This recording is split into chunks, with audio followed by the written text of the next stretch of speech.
Hi, how are you? This is the fellow passenger speaking. Today we are going to talk about splitting frequencies, which is a really nifty little trick. Perhaps especially when we're talking about loops that are a little bit boring in the long run. What you just heard there was an example of how you can use this technique. We're going to get started in a moment, but first I would like to remind you to like and subscribe if you haven't done that, if you like this type of content. You can also support this channel by buying some merch, maybe buying my album, or sign up to my Patreon. That will allow you access to this project file. It's an Ableton 11 suite file. You will also get access to loads of other downloads there.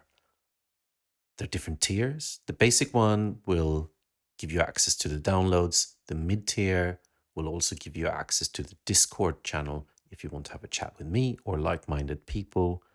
And you can go for the top tier if you want an hour a month where you have a chance to chat to me one-on-one, where you can talk about your music, or if you want to ask me how I'm doing things, or whatever you want to use the hour for. Happy to chat about it. Don't hesitate to reach out if you have ideas or questions or anything like that. With this out of the way, let's get going. I'm going to turn channel 2 off because that's just some melodic context that I put in there in this sort of old school Autechre type track that you heard there. I would never claim that I'm anywhere near as good as Autechre, but I hope that was okay that I said that. I'm also going to ditch this because we're going to start from scratch, and we are going to listen to the raw loop that we are going to be working with, and it sounds like this.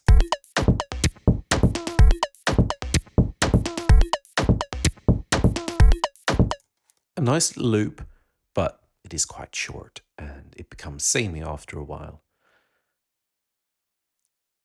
If you like that loop, just as a little side note, you will get access to that, and along with hundreds of other loops in a sample pack that I dropped just before Christmas. Another incentive to sign up to my Patreon. That post alone was over 7 gigabytes of sounds that you can use in whatever way you want. Okay, so we got that little static loop running, and now we're going to split it into different frequency bands.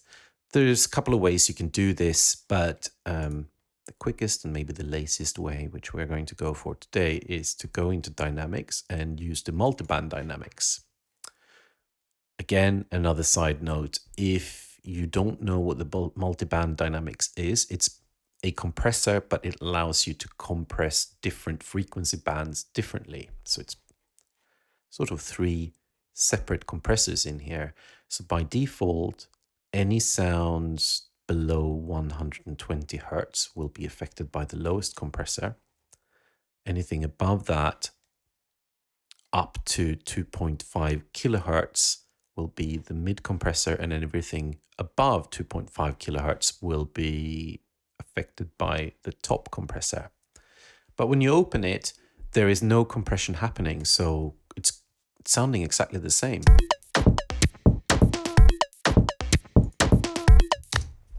And then we're going to take this, hit Command G on a Mac, or I suppose Control G on a PC, and then we are going to click on that little icon so you can see that channel that we just created, and I'm going to hit Command D.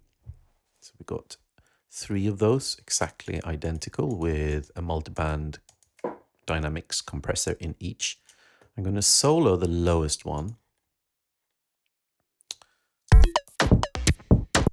and then I'm going to solo the low compressor, which means that in this channel we're only going to get the bass frequencies through. Sounds like this. And we're going to do the same on the other ones. So we go to the mid one and we solo the mids. And then we go to the top and we solo the high frequencies.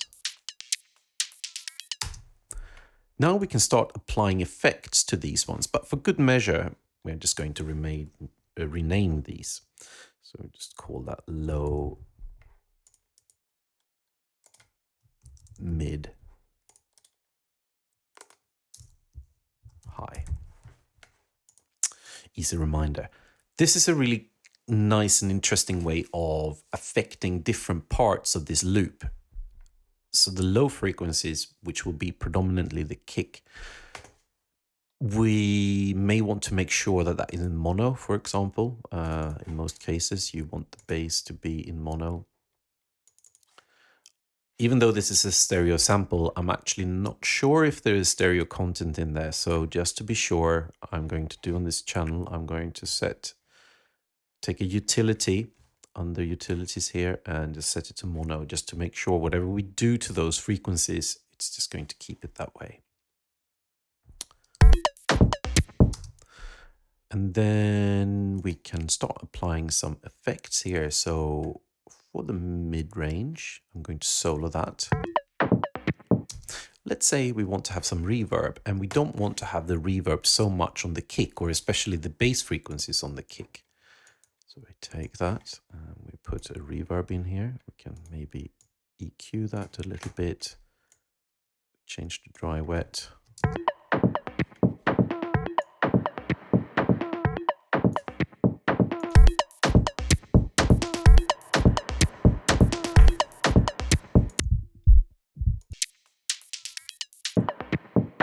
So you can hear that's only affecting the mid-range now. And then for the top, let's take a delay. We can use the echo. And here is where the interesting part starts if you're having a loop like this. Because if you modulate each frequency band differently, you are going to be able to add variation to the loop. So it sounds like it's just going to sound less static, and we may not want to have the delay on all the other channels, and especially in the higher spectrum, you may want to spread it out using a bit of ping pong there, so you can spread it out in the stereo spectrum, which is something that you would usually not want to do on the bass notes, for example. We're going to turn sync off, and we're going to take, let's see what that sounds like. I'm just going to solo that for a moment.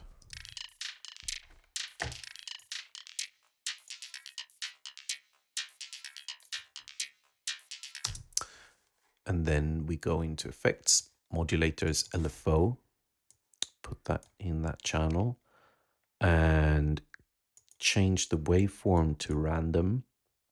And we're going to click on this little musical note here, which means that it's going to generate another random value synced to the tempo of our song. If it's hertz, it will update on whatever hertz you're setting it to, but if you're setting it to this, it's going to be a division of the tempo you got. So this is currently set to 1, so that's going to be every beat. It's or every bar, I suppose.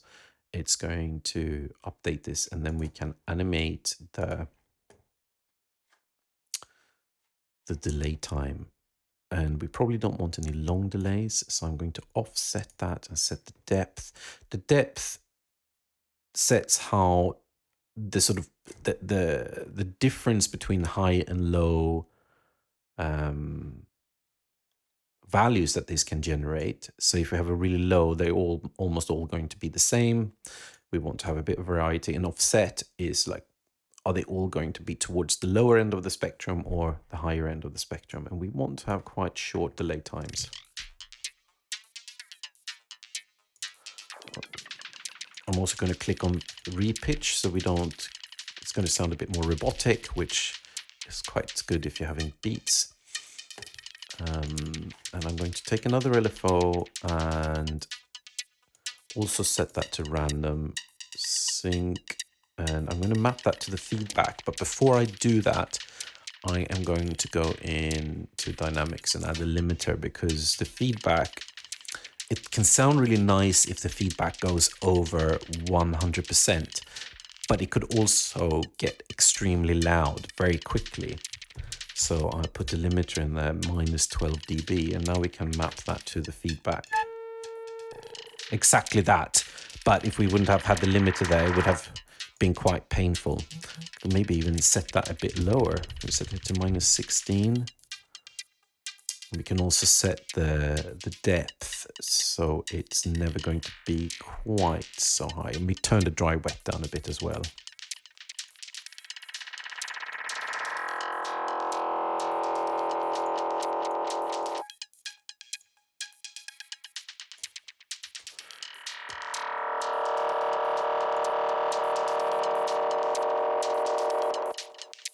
Let's see how this sounds in the context of the rest of the frequencies.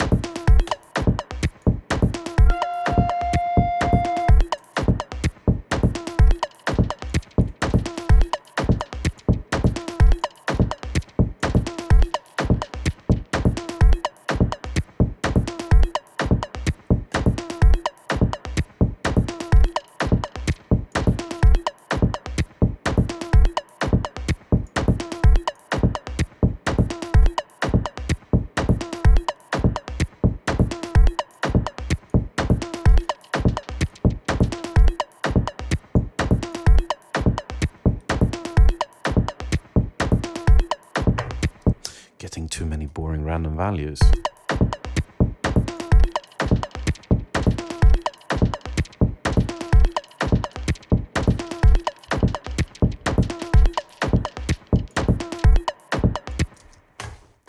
I think perhaps this technique becomes especially interesting if you're using buffer effects. There are some really good ones out there. There is a great one, free one from Max4Live. I'll put the link in the description, called Buffer Shuffler. But for the ease of this little tutorial, I'm going to use the one that comes with Ableton, which you find under delays and loops, and it's called Beat Repeat. And let's add that to the mid-range to start with. Let's put that before the reverb. And let's solo that so we can just hear that.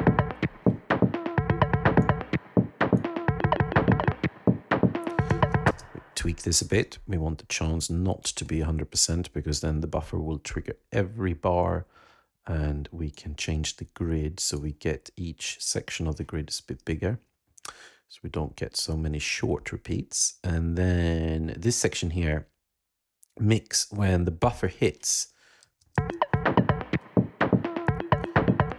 The original loop will play underneath, but if we do the mid one, I don't know what that stands for, insulate maybe, you just hear the buffer and the loop stops, and that's going to make the effect stand out much more.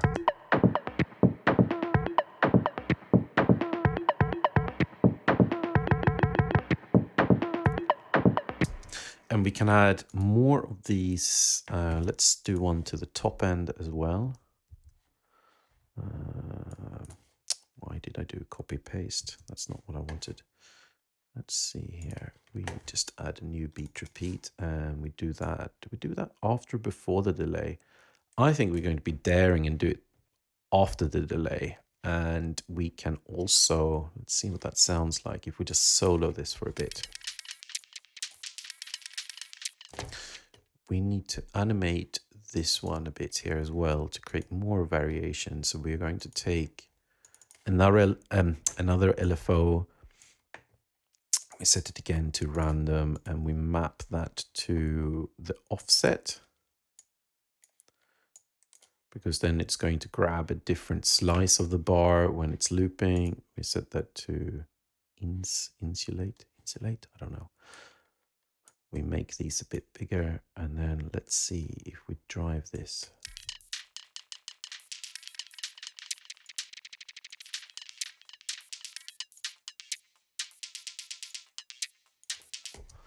Let's see what all this sounds like together.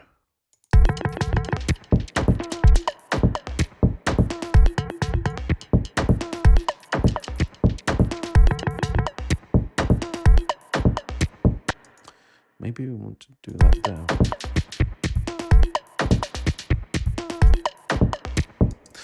Now we need to do something to the lower frequencies as well. One interesting thing that I like doing to the bass frequencies are the saturator. especially if you do go in and change the algorithm to sinoid fold, which is doing a bit of wave folding. I'm going to solo this so you can hear what that sounds like if we turn up the bass.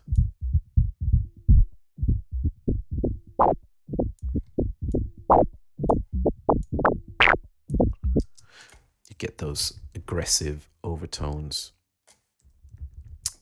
Going to compensate for this. Do that. We turn that up by 6 and turn this down by 6. And that's obviously something that we can animate as well using the LFO. Random, set that to that, and then we can animate this part, and we probably want to offset that a bit, because when it gets very hard, what am I saying? When it gets, this value gets very high, it gets very harsh.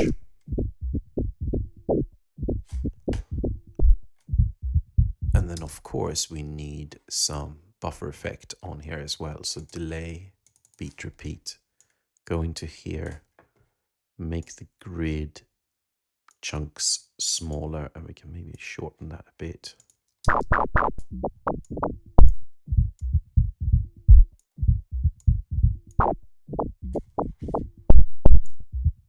Now we're going to get quite an animated beat, I think. Let's unsolo that so we hear all the frequencies again at the same time.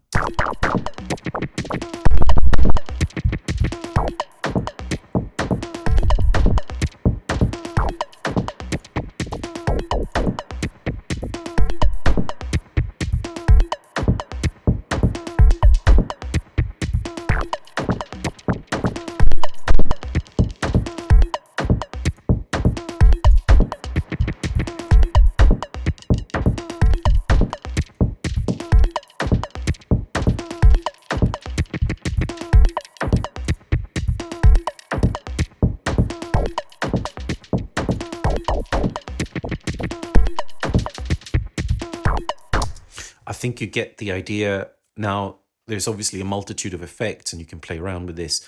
And of course, you don't only need to use this on loops.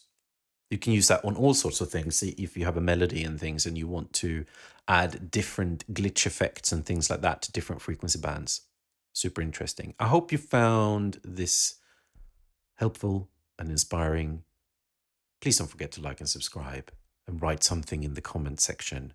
And lots of love to you, and see you soon. And also don't forget to check out the interview that I released earlier in this week when I was speaking to Digitonal, who has amazing experience, lots of interesting thoughts on music making. He has met some of the amazing artists that shaped IDM music, and he has played alongside them. So make sure that you tune in and hear that story. Thank you very much. Goodbye. I'm just going to play this loop and add this little melody back into the context, just to make it feel like, even though it's just one bar, but it feels more than that.